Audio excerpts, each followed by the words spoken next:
Salut cher Astrakans, ici Sam. Après l'émission de la semaine dernière, je suis sûr que vous posez beaucoup de questions. Et moi aussi, honnêtement. J'ai du mal à croire ce qui s'est passé. J'ai toujours du mal à comprendre, mais je vous jure que tout était réel. Je n'ai jamais senti quelque chose d'aussi vrai, aussi sincère. Ça n'a aucun sens. Est-ce que je dois vraiment croire à toute cette histoire ? C'est plus le moment de se poser cette question-là. Je me pose 1001 questions et je peux plus faire marche arrière. Il faut que j'aille jusqu'au bout. De toutes les explications, si farfelues soient-elles, ça me paraît cohérent. Si je peux faire quelque chose, si ce corps n'est pas le mien, et qu'il a déjà traversé cet endroit, alors je peux le faire, et je vais le faire. Je vais sauver Astrakhan Falls. Oui, vous entendez bien, je ne suis pas dans mon bureau. Un peu plus tôt ce matin, j'ai reçu un appel de quelqu'un que vous avez déjà entendu. Il m'a parlé d'une rencontre qu'il souhaitait faire ici même. Apparemment, il aurait des informations capitales à me donner. Et voilà. Bonjour Sam. Bonjour officier. Bon, rappelle-moi Morgan. Ok. Toute cette histoire n'a aucun sens. Je ne sais plus quoi croire. La ville d'Astrakhan Falls meurt. Et ça me rend tellement triste. Ceux qui restent te voient comme un messager, comme un prophète. Je devrais même pas te dire ça. Hein ? Non mais tu déconnes ? Non Sam, je suis sérieux. Ah et puis merde, on a retrouvé un lieu de culte clandestin. Des photos accrochées de toi. Les gens attendent tellement. Je crois que tu portes un rôle très important. Et je t'avoue que je commence à le croire aussi. Tu dis rien ? Moi-même je sais plus, alors tu sais. Si je t'ai fait venir aujourd'hui, c'est parce que j'ai retrouvé quelque chose. Et je ne veux plus m'en occuper. C'est quoi ? Un indice que j'ai pu récupérer dans la voiture de Marie Canol, avant qu'ils ne le gardent pour eux. J'ai essayé de comprendre ce que c'était, mais en vrai, je crois que j'ai juste abandonné. Une cassette ? Oui, on n'en fait plus des comme elle. Je savais que ça allait t'intéresser. Tu l'as trouvée où ? Dans le lecteur. Personne ne pense à fouiller ces endroits. Et il y avait quoi d'autre dans la voiture ? Des bricoles, des canettes vides, une combinaison de plongée, un sac de couchage, des trucs random. Et si Sam, je voulais aussi te dire que c'est la dernière fois qu'on se parle. C'est devenu trop dangereux et je ne veux pas mettre ma famille plus en danger qu'elle ne l'est déjà. Si jamais ça doit être la fin, je veux être là pour eux. Tiens, tu en auras peut-être besoin. Pourquoi tu me donnes un flingue ? Bonne chance. Eh, j'ai jamais demandé à porter ce fardeau, hein. Ok, ça y est. On aura peut-être les réponses escomptées. Bon. C'est parti.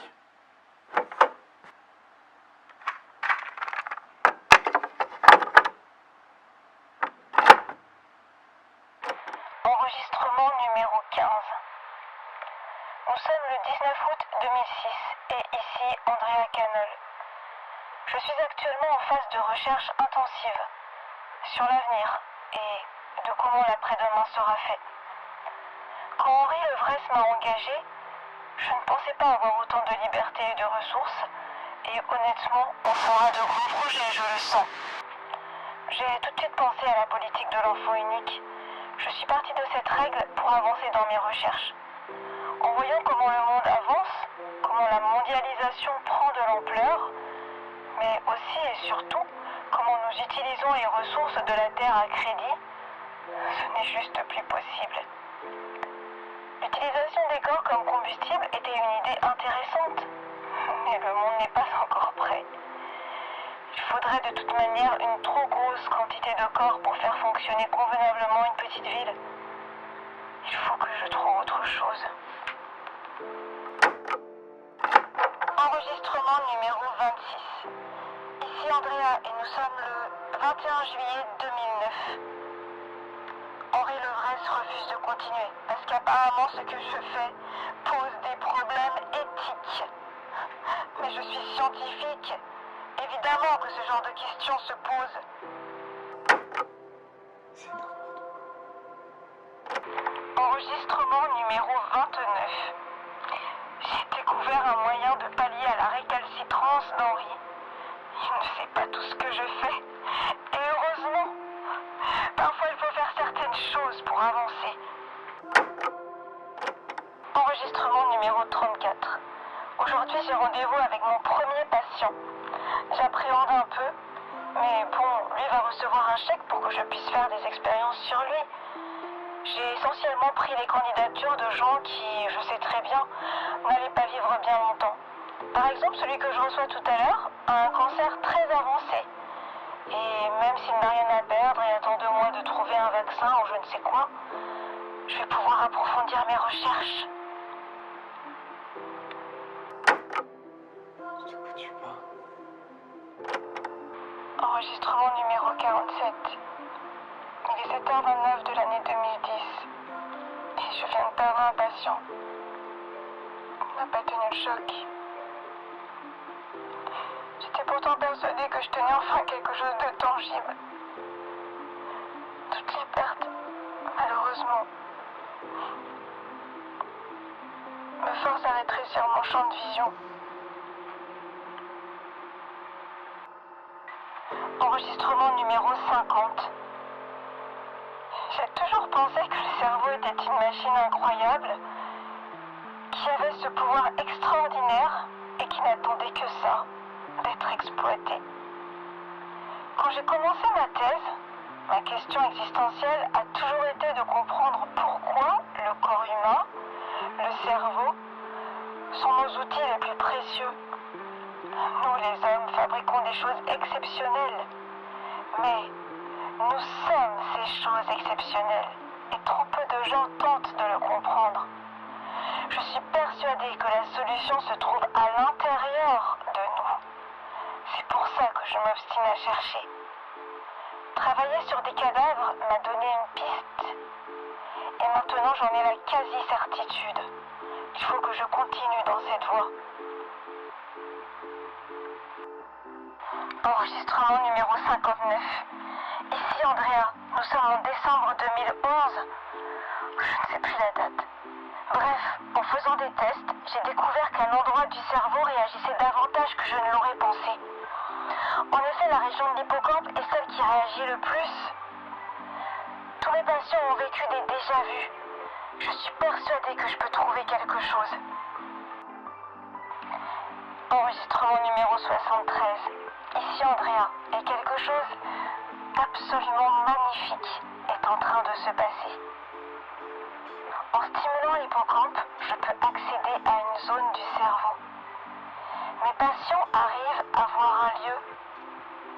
Cet endroit qu'ils me décrivent tous est le même. Je ne suis pas folle. Je ne suis pas folle. Je suis absolument sûre. Cette zone cache un très grand mystère et je vais trouver. Enregistrement numéro 78. Owen est mort aujourd'hui. Il était l'un des plus prometteurs. Quelque chose m'empêche de franchir cette étape. Je n'arrive pas à les pousser davantage. Il faut que j'arrive à extraire l'hippocampe quand il est à la limite de l'implosion. Le corps humain a ses limites et il faut que je trouve un moyen de ne plus en avoir. Sans ça, je ne pourrai jamais y parvenir.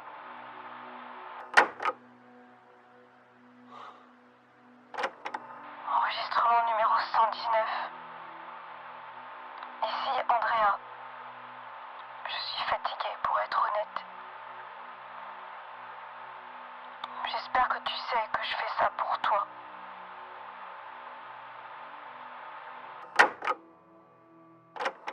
Enregistrement numéro 126. Aujourd'hui est un jour dont il faudra se souvenir toute notre vie. Pendant une expérience à crâne ouvert, j'ai réussi à extraire le liquide de sécrétion de la zone de l'hippocampe. C'est incroyable. Je vais pouvoir me passer de corps humain. Enregistrement numéro 157. Il est tard et je suis encore au bureau. Tu dois te poser tellement de questions. Je suis désolée.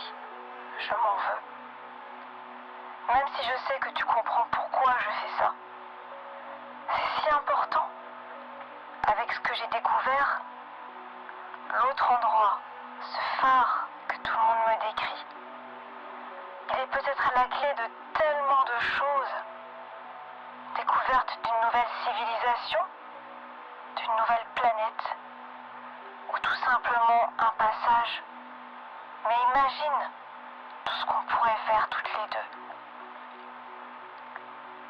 Nous qui avons toujours été partenaires de crime.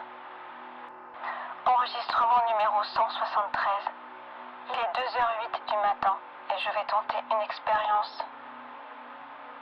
Je reviendrai après. J'ai réussi à créer une machine suffisamment puissante pour me permettre d'utiliser tout le potentiel de l'hippocampe. Elle m'a permis d'ouvrir un passage. Malheureusement, pas assez longtemps. Mais c'est un début. Avec la centrale à côté de moi, je vais pouvoir utiliser toute l'énergie disponible pour la mettre à 100%. Mais je vais avoir besoin de plus de préparation. Ça va me demander beaucoup de temps. Enregistrement numéro 199. Je dois donner des fausses pistes à Henri Levresse. Voilà maintenant 8 ans que je bosse pour lui. Et j'ai pas l'intention de le laisser m'emmerder. Je ne laisserai pas gâcher le travail de toute une vie. Notre sacrifice à nous. Enregistrement numéro 201. Je ne sais pas si tu te rends compte, mais si ma théorie est exacte, le déjà-vu serait une connexion avec un autre toi, dans un autre monde, mais qui vit la même chose au même moment. Si j'arrive à mettre en pratique ça, j'aurai découvert le multivers. Enregistrement numéro 202. Je crois qu'Henri se doute de quelque chose. J'ai toujours su qu'une part de lui voulait savoir. Chut. Mais qu'est-ce que t'as fait? Qu'est-ce que t'as fait? Enregistrement numéro 215. J'ai réussi à ouvrir un passage. J'ai réussi. J'ai réussi. Ça dépasse tellement tout ce que je pensais. Enregistrement numéro 229. Nous sommes le 19 octobre 2019. Après je ne sais pas combien de tests, j'ai enfin pu synthétiser l'hippocampe. Il est stable, oui, il est stable. Il devra l'être. J'ai dévié les circuits et l'énergie de cette foutue centrale. Il faut que je lance ce putain de test. Je suis sa peau. Désolée, Marie. Enregistrement numéro 230.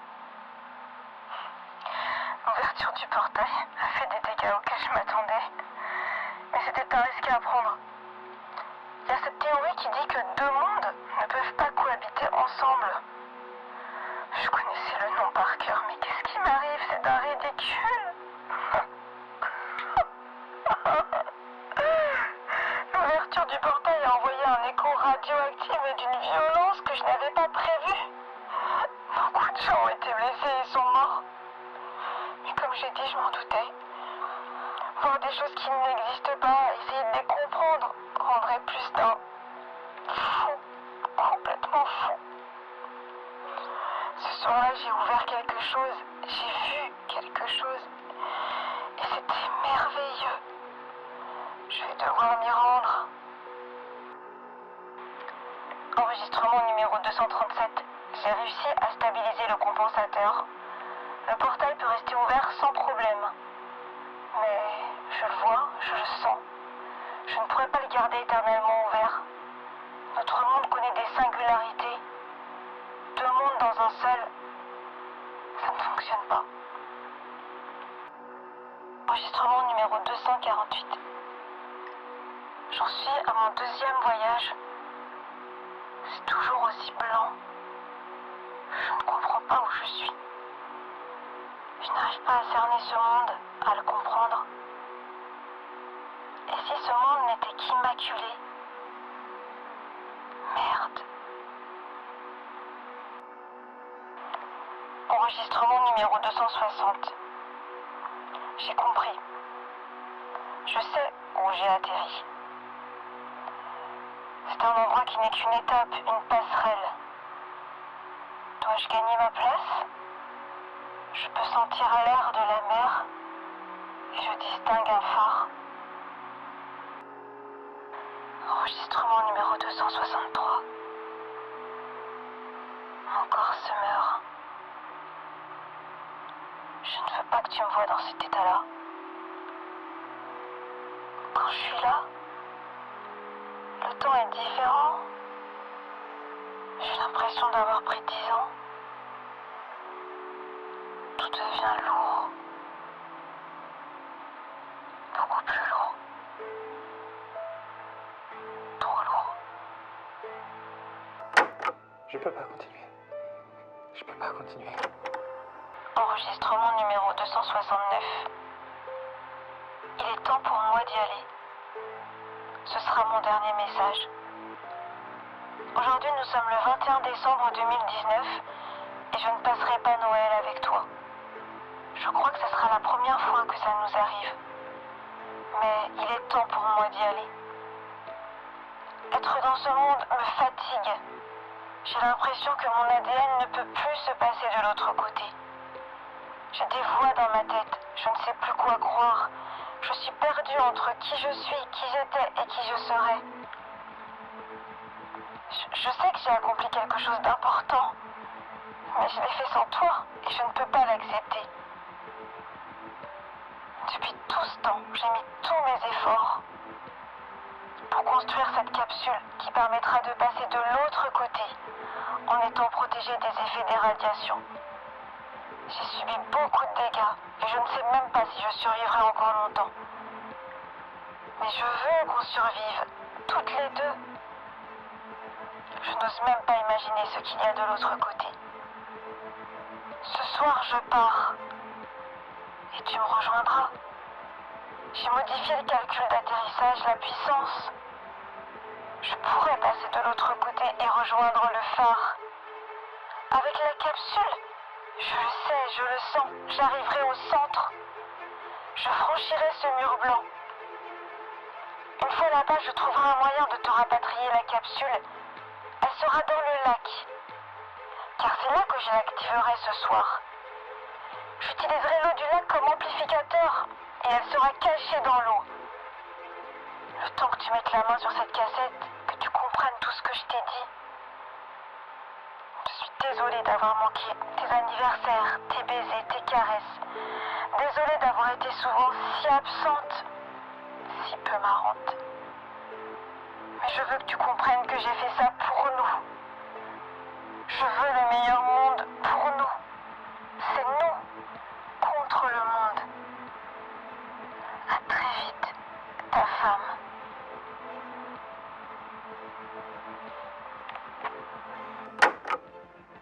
Tout ce qui est arrivé depuis le 19 octobre n'est que le résultat de deux personnes égoïstes qui ont voulu sacrifier un monde entier pour vivre dans le leur. Ok, je dois trouver un moyen de récupérer cette machine, accéder à ce monde et fermer ce portail. Ok.